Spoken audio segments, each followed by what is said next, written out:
about rotating between the offenses, keeping defenders off guard.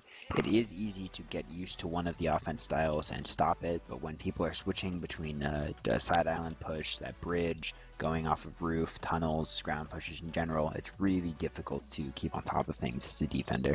Yeah, and as usual, we'll try to pay attention to see what both teams had to do in the beginning of the match. Most likely see both teams zerg towards those side islands very quickly, try to get bridges across. Looks like Finally V3 is going to start up a sky bridge in their traditional place, whereas Impact already made it across to the left side island for themselves, and starting up a sky bridge to meet that of Finally V3, although Impact has met and surpassed Finally Sky Bridge, so they've gotten much higher. They're already at sky limit, and they have that staircase up, and that'll be good for them to hold on to as the match goes on. Impact on their left side island, that is actually where you can get water on the map, if you notice, these 9 water sources. Yeah. So teams will only be able to grab water sources from here, and therefore it's a very important resource to collect. Though, if it's used on the map significantly, usually other teams will be able to get 2 water sources and make their own infinite source.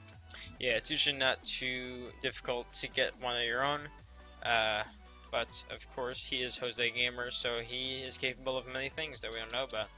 Finally V3 is finally trying to get across to the side island, but they're getting shot out, still unable to make it. And Impact right now have a bunch of people just on front line shooting. They're really going for just kind of slowing down the people, finally these players on front lines. They're just kind of trying to keep them on lock, keep them in control, make sure they can't advance, make sure they can't get too much done. Where Impact is kind of solidified. Still a lot of naked members of Impact, not a lot of armor going up yet. I guess maybe they're just trying to extend whatever they have currently, you know, whether it be their sky bridge or their bridges to the side island. But we'll most likely see full armor relatively soon here. And as the match progresses, we will check in with defenses as they go along. But right now, Impact getting the staircase up to that sky bridge height. And the sky bridge on this map, again, we always focus on the side islands, but I just realized my audio was off. I'm sorry. We always focus on the side islands, but Skybridge can be very powerful if you manage to get it across and towards their roof, and it can be. So most teams use it less as a mode of offense and more of a mode of running back, getting their walls back. It's a great thing where if you can get from the worm connected to their roof, you can just run back across your Skybridge, which you've made across to their side, and then all of a sudden it's kind of a free cap, or at least it's a much easier cap than trying to run across the ground. So. The other definite use for these staircases is because the side islands are very important to control in order to get offense going. You can use them kind of almost as a diving board to be able to get players onto your side island a little uncontested. Yeah, definitely. What's interesting is neither team have gone for real dominant control over the side islands just yet. Impact is on both side islands themselves, but it's not like they're setting up that traditional wall or getting up the bridge towards the worms just yet. I mean, I know it's early, but usually like to see teams get those that infrastructure for the future game going on in the beginning of the match early on, so that they can set it up for the team. TP. Looks like we got Raul over here on one of the side islands. He set up a bit of an underbridge, and now he's collecting cobble, it looks like, to try and reinforce that, if I had to take a guess. Interesting. It looks like this defender knows he's there. Yeah, they're looking at him, but...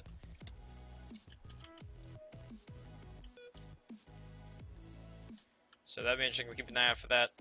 Yeah, like as we were saying, glass can be placed in this region, so other blocks, which generally tends to be wood, are placed, which obviously can be burned down. So when teams, look, he rolls making the cross, and iFran jumps right over him. He doesn't. Okay, he just realized he turned back. So he realized I just made an awful mistake, and he's gonna go chase Raul into that hole.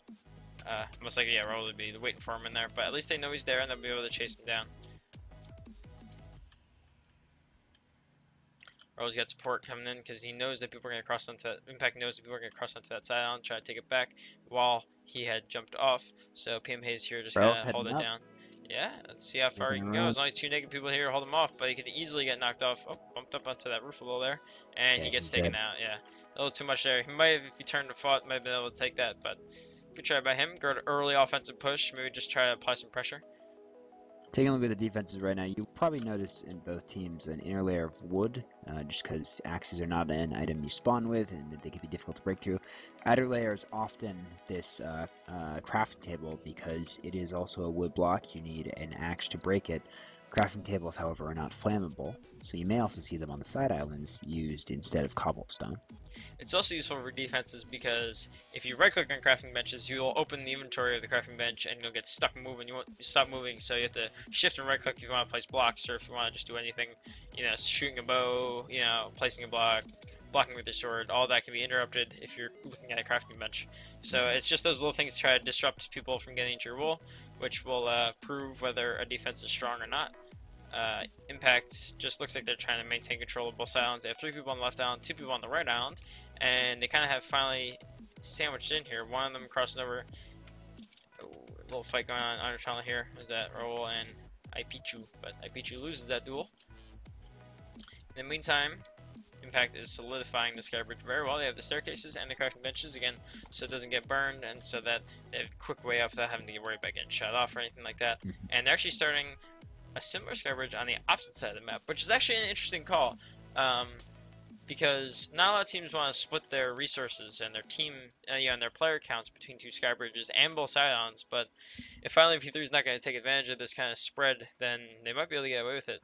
But I'd like to see finally V3 try to punish Impact for having their players so spread thin at the moment. The thing, though, that Impact can now choose is when they have these things set up, ways to get to side islands, ways to start sky bridges, they don't necessarily have to dedicate their players to those areas. They just have the ability to rotate their offense into different places. So if one sky bridge doesn't work for them, they can go for the other. And that's a useful thing. It just takes time to set that up. Yeah, of course.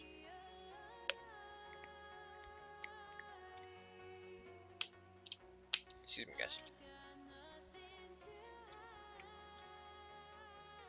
It's quite a wide sky bridge here coming in on the left, so it doesn't look like they'll be getting taken down anytime soon.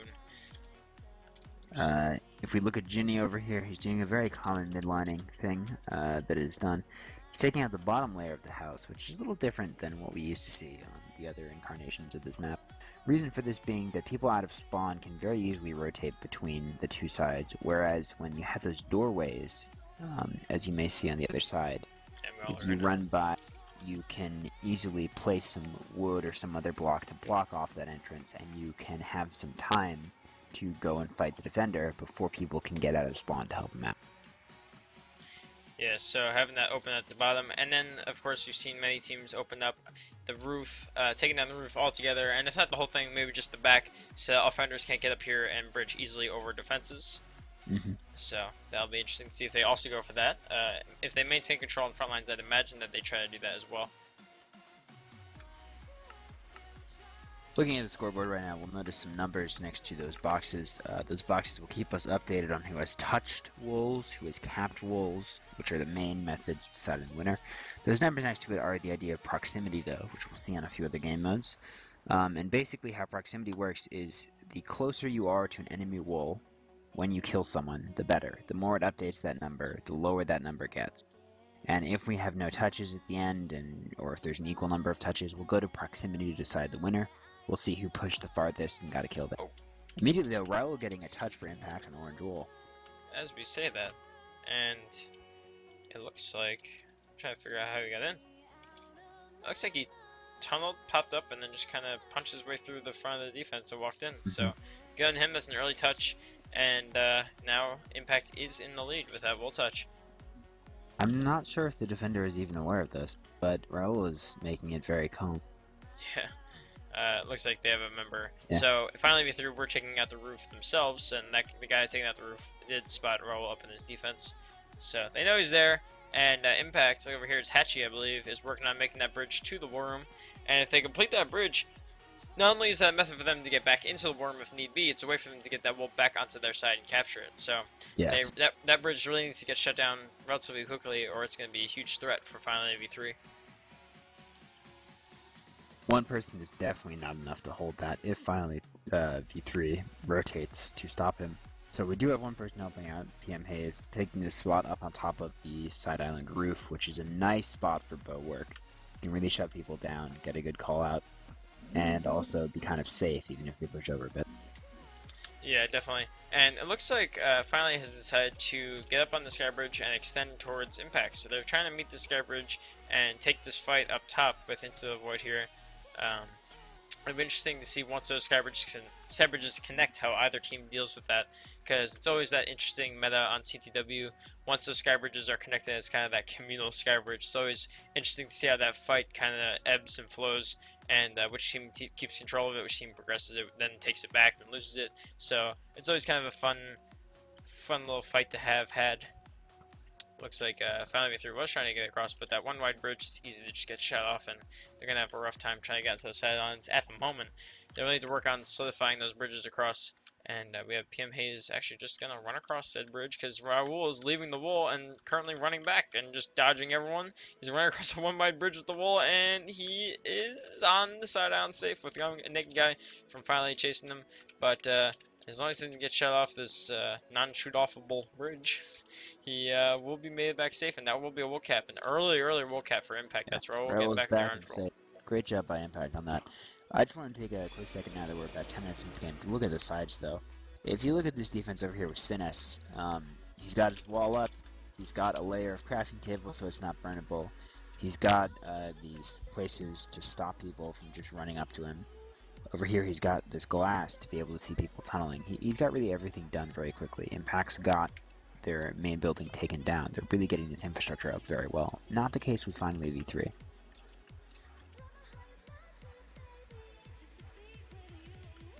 Yeah, we see some pretty weak defenses actually at the moment for Finally V3. So I think that was kind of. Raul probably most likely would have gotten into that wall unnoticed otherwise, but that you really need to get those kind of things up to stop those tunnelers, stop the people from just poking out and walking in, be a little bit more aware in the future just so that doesn't happen anymore. And of course, Raul, I don't know how he managed to get out of the war room running back, but PM Hayes did run across that sideline to support, stop anyone that was chasing him, and just allow him to get back super duper easily. And that was a great teamwork, great work by Raul, great teamwork by Impact to get him back, and that's how a really good team gets a wool cap within the first 10 minutes. So it'd be interesting to see how finally V3 decides to turn around after that. Whether they decide to group up, push their side on, try to take control and hold it. Whether they turn all their attention towards Skybridge. Right now it looks like they're a little bit on the defensive. They're all just kind of running around their side, trying to prevent Impact from getting anywhere further. And actually, I'm kind of curious, what do you think Impact's plans are right now for how they're going to handle this match? Just kind of beat up finally V3 until they make a mistake that they can just kind of capitalize on? Or do you think they'll make some huge organized push in the near future? Well, there's several ways I think you could go about it, really. Considering they have this side island bridge, something that I think is. Where is Raul? Hold on. Where is Raul? Okay. He is in the tunnel. Mm-hmm. Next to. Okay, so he's in the same tunnel they used. Yeah, he used the same tunnel they used to get to the wall the first time, and he's gonna pop out. I imagine he's gonna run to this war room, or grab himself wall gear. There is a way.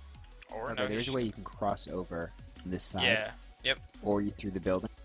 So it looks like he's maybe going for the bridge across, and he's going to be spotted, unfortunately. Yeah, he met two people There's up there. There's a few things you can go through from that. You can head into this wall room to get a strategic position, get a punch bow, help out. You can also go through the tunnel and try and cross over through this area over here, which is an area you can dig through. Or you can pop up, obviously, onto the roof and just push over on ground.